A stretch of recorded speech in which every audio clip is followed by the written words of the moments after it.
रहमान रहीम। अॼु आउं मुखातिबु आहियां नारा कैनाल जे सभिनी सब डिवीज़ननि जे सभिनी आबादगारनि सां। साईं, मुंहिंजा मौजूदा जेका सूरत हाल आहे पाणी जी, उन खां तव्हां हिन वक़्तु मीडिया में सभु बाख़बर आहियो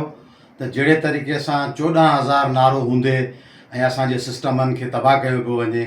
ऐं असां जूं नारे जूं मिठड़ाऊ जमड़ाऊ थर डिवीज़न जूं जेके बि शाख़ूं आहिनि उहे तमामु घणो सफ़र कनि पियूं ऐं असां इन मामले में डायरेक्टर नारा कैनाल ऐं सभिनी एक्सीएन साहबान सां गुज़िरियल 1.5-2 महीननि खां इंटरेक्शन कंदा पिया अचूं, मीटिंगूं कंदा पिया अचूं ऐं असां इन शइ खे प्रायोरिटी ॾिनी त मंसूर मेमण साहब जहिड़ो MD हूंदे, डायरेक्टर शान मल्ला साहब जहिड़ो माण्हू हूंदे ऐं ख़ान मोहम्मद मेमण साहब, असद मेमण या माज़ साहब जहिड़ो इंजीनियर हूंदे असीं कोशिशि करियूं त उन्हनि सां गॾिजी सॼी सिस्टम खे बहितर करियूं, गॾिजी सॼी सिस्टम खे हलायूं ऐं असां वरी कोशिशि कईसीं त पाणी टेलनि ताईं मुनसिफ़ाना पुॼे। 50 सैकड़ो खोट जो असांखे पाणी ॾिनऊं पिए, 15 ॾींहंनि जी रोटेशन ॾिनऊं पिए, 21 ॾींहंनि जी रोटेशन ॾिनऊं पिए, पर उन्हनि में बि असां जूं टेलूं जेके आहिनि उन सफ़र पे कयो, जंहिंजूं शिकायतूं जंहिंजूं मीटिंगूं असीं बार बार कंदा रहियासीं ऐं नेठि असां जेको आहे सो हाणे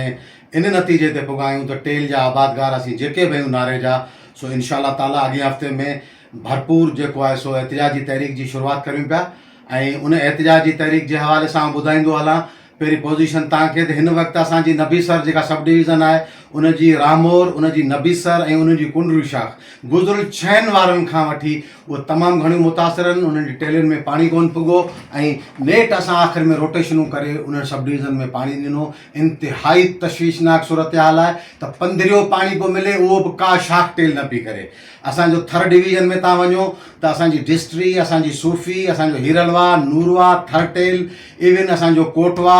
नूरवा, सभु मुतासिर आहिनि। को शाखूं टेल कोन पियूं कनि, अफ़रा तफ़री जो माहौल आहे। रोटेशन करे जेको पाणी ॾियनि पिया उहो बि कोन पियो पुॼे। साॻी सूरत हाल असांजी नौंकोट सब डिवीज़न में तव्हां ॾिसो त असांजी शेर शाख मुतासिर आहे, अखोटो मुतासिर आहे, होता, ॾेटी, मथे असांजूं जेके शाखूं हलनि पियूं सिलोर, उनखां मथे अकाल, भान, बिलालाणी ऐं ऋण जो पोयों वारो छॾे करे तमामु घणी शदीद मुतासिर रहियूं। मथे तव्हां वञो असांजो बगी माइनर सफ़र पई करे, पुराण असांजी सफ़र पई करे, फीडर असांजी सफ़र पई करे, डिगड़ी माइनर असांजी सफ़र पई करे, मुरीद माइनर असांजी सफ़र पई करे। अहिड़े तरीक़े सां खटियाण ॿियूं जेके बि शाखूं आहिनि उहे पंहिंजे टेन्यूअर में टेलूं न पियूं कनि ऐं असांजूं खाई शाख जेका आहे ऐं जुमा शाख जेके असांजूं पिथरे जूं अहम शाखूं आहिनि, ॿई शदीद मुतासिर आहिनि, तमामु घणी मुतासिर आहिनि, सरल तमामु घणी मुतासिर आहे। ऐं उन्हनि जूं वीडियोज़, उनजी बदमाशी, उते जेको तव्हां पाइपनि जो लॻणु, उते जेको ज़ुल्म जिबरत तव्हां ॾिठी, इन सॼे मांडाण खे ज़हन में रखी असां फ़ैसिलो कयो आहे त असीं सूमर जे ॾींहुं हिकिड़ी हंगामी प्रेस कॉन्फ्रेंस कंदासीं मीरपुर ख़ासि प्रेस क्लब जे अॻियां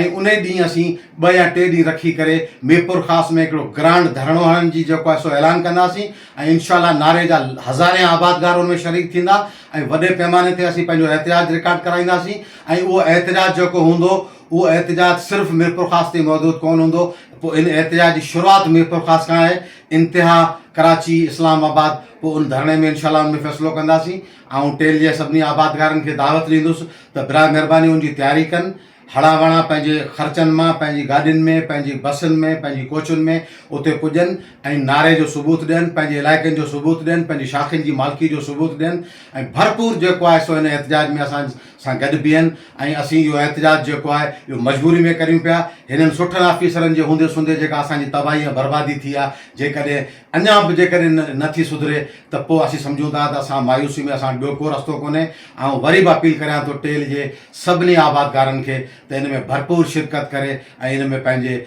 सिंध परस्ती जो ऐं पंहिंजे नारे परस्ती जो ऐं पंहिंजे इलाइक़नि जी वारसी जो सबूत ॾियनि ऐं पंहिंजा हथ मज़बूत कनि, टेल वारनि जा हथ मज़बूत कनि। तव्हांजी वॾी महिरबानी। अलाह तव्हांखे ख़ुशि रखे, अलाह तव्हांखे आबाद रखे।